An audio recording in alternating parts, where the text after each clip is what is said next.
Shalom, selamat pagi Bapak Ibu dan jemaat yang dikasihi Tuhan. Mari bersama-sama sebelum kita memulai aktivitas kita di sepanjang hari ini, kembali kita melanjutkan pembacaan Alkitab kita di dalam kitab Bilangan pasal yang ke-16. Demikian firman Tuhan. Korah bin Yishar bin Kehet bin Lewi beserta Datan dan Abiram, anak-anak Eliab dan Od bin Pelet, ketiganya orang Ruben, mengajak orang-orang untuk bangkit melawan Musa. Beserta mereka ada 250 orang Israel. Mereka itu para pemimpin umat, orang-orang yang dipilih dalam rapat, semuanya orang ternama. Mereka mengerumuni Musa dan Harun, serta berkata kepada keduanya, "Kalian sudah keterlaluan. Segenap umat itu orang-orang kudus, dan Tuhan ada di tengah-tengah mereka. Mengapa kamu meninggikan diri di atas jemaat Tuhan?" Mendengar hal itu, sujudlah Musa. Lalu ia berkata kepada Korah dan segenap umat pengikutnya, "Besok pagi Tuhan akan memberitahukan siapa miliknya dan siapa yang kudus. Dan ia akan memperbolehkan orang itu mendekat kepadanya. Orang-orang yang dipilihnya akan diperbolehkannya mendekat kepadanya. Lakukanlah ini, hai Korah, dan kamu sekalian kelompoknya. Ambillah perbaraan-perbaraan, taruhlah api ke dalamnya, dan bubuhkan dupa di atasnya, di hadapan Tuhan pada esok hari. Orang yang akan dipilih Tuhan, dialah yang kudus. Kamu sudah keterlaluan, hai orang-orang Lewi." Lalu Musa berkata kepada Korah, "Dengarlah, hai orang-orang Lewi. Apakah belum cukup bagimu bahwa kamu dipisahkan oleh Allah Israel dari umat Israel dan diperbolehkan mendekat kepadanya, supaya kamu melakukan pekerjaan di kemah suci Tuhan dan berdiri di hadapan umat untuk melayani mereka, dan bahwa engkau diperbolehkan mendekat, engkau dan semua saudaramu Bani Lewi? Sekarang kamu juga mau menuntut jabatan imam? Sebab itu engkau dan segenap kelompokmu sedang bersepakat melawan Tuhan. Sebab siapakah Harun sehingga kamu bersungut-sungut kepadanya?" Adapun Musa telah menyuruh orang untuk memanggil Datan dan Abiram, anak-anak Eliab. Tetapi jawab mereka, "Kami tidak mau datang. Belum cukuplah bahwa engkau memimpin kami keluar dari suatu negeri yang berlimpah-limpah susu dan madunya untuk membiarkan kami mati di padang gurun, sehingga engkau masih juga menjadikan dirimu tuan atas kami? Sungguh, engkau tidak membawa kami ke negeri yang berlimpah-limpah susu dan madunya, ataupun memberi kami ladang dan kebun anggur sebagai milik pusaka. Kau kira kau dapat mengelabui mata orang-orang ini?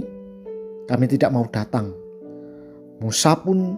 Musa pun sangat marah dan berkata kepada Tuhan, "Janganlah indahkan persembahan mereka. Belum pernah kuambil seekor keledai pun dari mereka, dan belum pernah kulakukan yang jahat kepada seorang pun dari antara mereka." Lalu berkatalah Musa kepada Korah, "Esok hari engkau dan semua kelompokmu harus menghadap Tuhan, engkau, mereka, dan Harun. Baiklah kamu masing-masing membawa perbaraannya dan membubuhkan dupa di atasnya. Lalu masing-masing mempersembahkan perbaraannya ke hadapan Tuhan dan 250 perbaraan. Juga engkau dan Harun masing-masing harus membawa perbaraannya." Mereka masing-masing pun membawa perbaraannya, menaruh api ke dalamnya, membubuhkan dupa di atasnya, lalu berdiri di depan pintu kemah pertemuan bersama Musa dan Harun. Ketika Korah mengumpulkan segenap umat pengikutnya menghadapi mereka berdua di depan pintu kemah pertemuan, tampaklah kemuliaan Tuhan kepada seluruh umat. Lalu Tuhan berfirman kepada Musa dan Harun, "Pisahkanlah dirimu dari tengah-tengah umat ini, supaya kuhabisi mereka dalam sekejap mata." Tetapi mereka berdua sujud dan berkata, "Ya Allah, Allah dari roh segala makhluk. Satu orang saja berdosa, akankah engkau murka terhadap segenap umat ini? Berfirmanlah Tuhan kepada Musa, katakanlah kepada umat ini, menyingkirlah dari sekeliling tempat kediaman Korah, Datan, dan Abiram. Lalu Musa pergi kepada Datan dan Abiram, diikuti oleh para tua-tua Israel. Berkatalah ia kepada umat itu, baiklah kamu menjauh dari kemah orang-orang fasik ini, dan jangan kamu menyentuh apapun dari milik mereka, supaya jangan kamu dilenyapkan karena segala dosa mereka. Mereka pun menyingkir dari sekeliling tempat kediaman Korah, Datan, dan Abiram. Adapun Datan dan Abiram telah keluar dan berdiri di depan pintu kemah mereka bersama istri, anak-anaknya yang laki-laki, dan anak-anaknya yang kecil. Sesudah itu berkatalah Musa, dengan hal inilah kamu akan tahu bahwa aku diutus oleh Tuhan untuk melakukan segala perbuatan ini. Dan hal itu bukanlah dari hatiku sendiri. Jika orang-orang ini nanti mati seperti matinya setiap manusia, dan mereka mengalami yang dialami setiap manusia, maka aku tidak diutus Tuhan. Tetapi jika Tuhan akan menjadikan sesuatu yang belum pernah terjadi, dan tanah mengangakan mulutnya menelan mereka beserta segala milik mereka, sehingga mereka hidup-hidup turun ke dunia orang mati, maka kamu akan tahu bahwa orang-orang ini telah menista Tuhan. Baru saja ia selesai mengucapkan segala perkataan itu, tanah di bawah mereka terbelah, dan bumi membuka mulutnya menelan mereka dengan seisi rumahnya, juga semua orang yang ada kepada Korah serta segala harta milik mereka. Demikianlah mereka dengan semua orang yang ada pada mereka turun hidup-hidup ke dunia orang mati, dan bumi menutupi mereka sehingga mereka binasa dari tengah-tengah jemaah itu.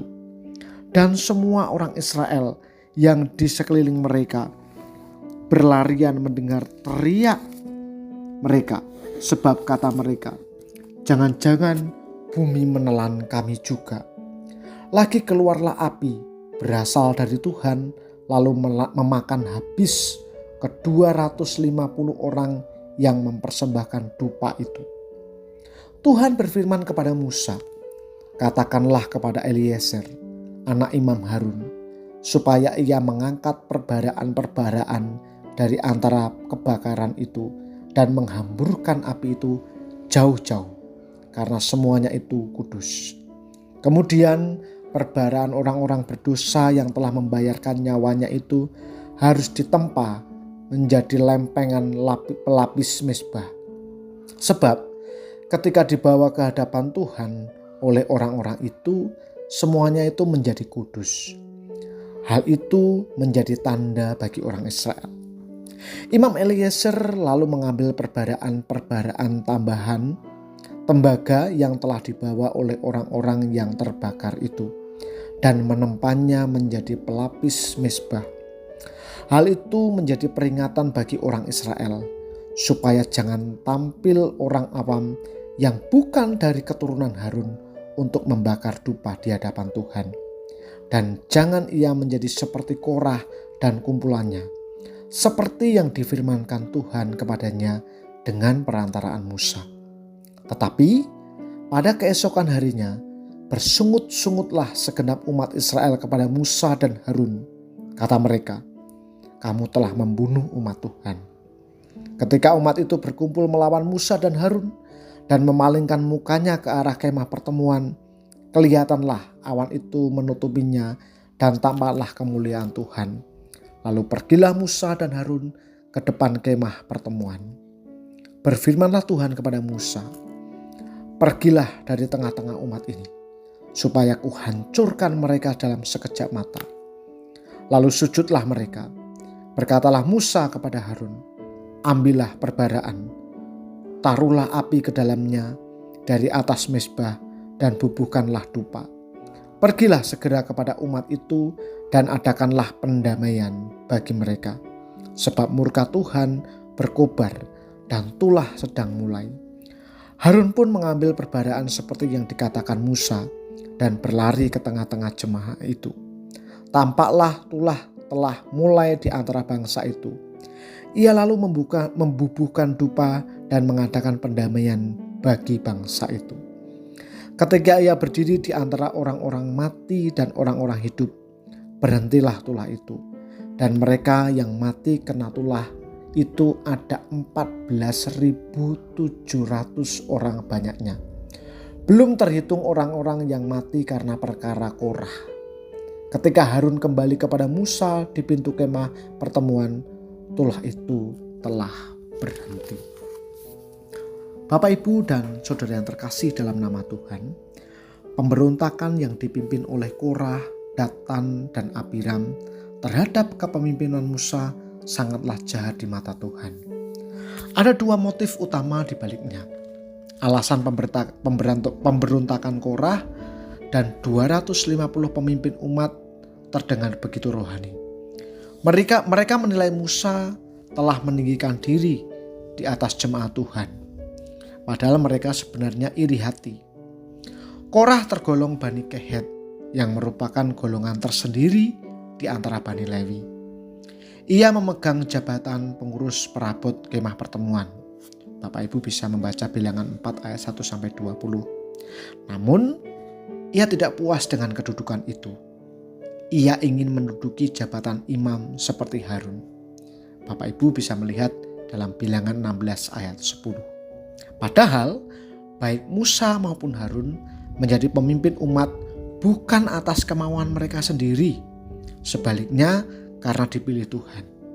Jadi, pemberontakan Korah dan sekutunya terhadap kepemimpinan Musa dan Harun pada hakikatnya merupakan pemberontakan terhadap Tuhan itu sendiri. Sedangkan pemberontakan Datan dan Abiram disebabkan kecewa terhadap kepemimpinan Musa. Mereka menilai Musa terlalu menipu mereka karena ia tidak membawa mereka ke negeri yang berlimpah susu dan madu dan tidak memberikan ladang dan kebun anggur sebagai milik pusaka kepada mereka. Musa membawa mereka keluar dari negeri yang berlimpah susu dan madu supaya mereka binasa di padang gurun. Jelas ini tidak benar. Bukan Musa yang menyebabkan mereka sengsara di padang gurun. Itu karena dosa mereka sendiri. Lagi pula dengan menganggap Mesir sebagai negeri yang berlimpah susu dan madu, berarti mereka menghina Allah. Karena dari sanalah Tuhan memerdekakan mereka dan menjadikan mereka umat-Nya. Nah, apa yang dapat kita pelajari? Bapak, Ibu, dan saudara yang terkasih dalam nama Tuhan, memandang segala sesuatu berdasarkan kepentingan sendiri, seperti yang dilakukan oleh Korah, Datan, dan Abiram, terbukti tidak selalu benar. Sebab iri hati dan membenarkan diri bisa menjadi produk sampingannya. Untuk itu mari kita periksa diri. Marilah kita belajar untuk melihat segala sesuatu dari sudut pandang Allah. Supaya apa? Supaya kita bisa menimbang mana yang baik, mana yang benar, dan mana yang berkenan kepada Allah. Untuk itu kita perlu mempelajari terus firman-Nya. Mari kita berdoa. Bapa di dalam surga, kami mengucap syukur kepadamu, sebab pagi ini firman-Mu mengingatkan kepada kami, agar kami belajar melihat segala sesuatu dari sudut pandang Allah. Iri hati, dengki justru akan menyebabkan kami binasa di hadapan-Mu.